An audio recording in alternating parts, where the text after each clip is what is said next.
नमस्ते रोहन सर, कैसे हैं आप? रोहन सर, सुना आपने अपना सेकंड घर बेच दिया, बधाई हो। Thank you Sarthak ji.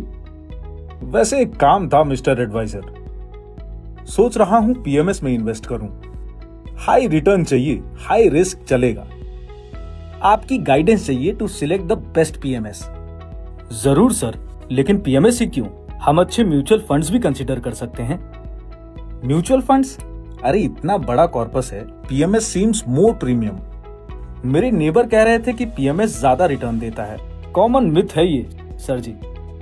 Reality ये है, जो एग्रेसिव स्ट्रेटेजी पीएमएस में मिलती है वो म्यूचुअल फंड्स भी दे सकते हैं, कभी कभी बेटर भी। लास्ट 5 साल में पीएमएस का मीडियन रिटर्न 25.21% था और म्यूचुअल फंड्स का 25.25%, almost identical. Oh, this is surprising, but I have heard PMS में एक्सपोजर ज्यादा होता है mid and small cap stocks में। यस सर, बिल्कुल, लेकिन काफी म्यूचुअल फंड्स के भी एग्रेसिव और कॉन्सेंट्रेटेड पोर्टफोलियोज होते हैं with high exposure in mid and small caps.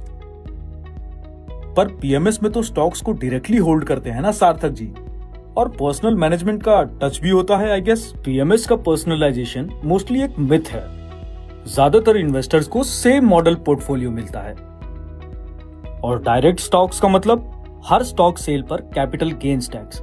Mutual funds में सिर्फ रिडेम्पशन पे, मतलब बेटर टैक्स एफिशिएंसी। अच्छा, तो पोस्ट टैक्स रिटर्न्स में म्यूचुअल फंड्स एक्चुअली बेटर हो सकते हैं। बिल्कुल, सेम स्ट्रेटेजी हो तो भी म्यूचुअल फंड्स का पोस्ट टैक्स रिटर्न 1 से 2% ज्यादा हो सकता है due to capital gains in PMS. Interesting. मुझे एग्रेसिव लॉन्ग टर्म पोर्टफोलियो चाहिए with high mid and small cap tilt. आप कौन सा फंड सजेस्ट करोगे सार्थक जी?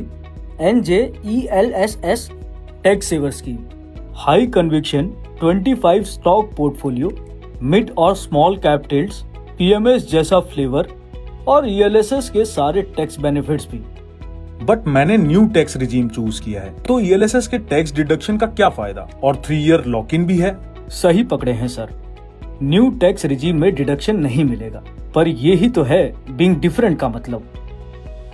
ELSS को सिर्फ टैक्स सेविंग के लेंस से मत देखिए, फोकस कीजिए उसके यूनिक फीचर्स पर, जैसे 3 ईयर लॉक इन। ये एक एसेट है सर, जब मार्केट गिरता है लोग पैनिक में बेच देते हैं, लॉक इन से आप इन्वेस्टेड रहते हो। ये डिसिप्लिन बनाए रखने में हेल्प करता है, और आपका गोल तो लॉन्ग टर्म वेल्थ क्रिएशन है, राइट? तो ये लॉक इन एक्चुअली एक ब्लेसिंग है। अरे वाह, ये एंगल तो मैंने सोचा ही नहीं था। Exactly, be different. NJELSS is not just tax saving, it's smart wealth creation, PMS type. अब समझ आया, NJELSS really is a different kind of fund. Thanks, Mr. Advisor. Anytime, sir. इतना मत सोचो। Be different, invest smart. Choose NJELSS tax saver scheme. Be different. Invest in NJELSS tax saver scheme. Looks like ELSS, acts like PMS. Mutual fund investments are subject to market risks. Read all scheme related documents carefully.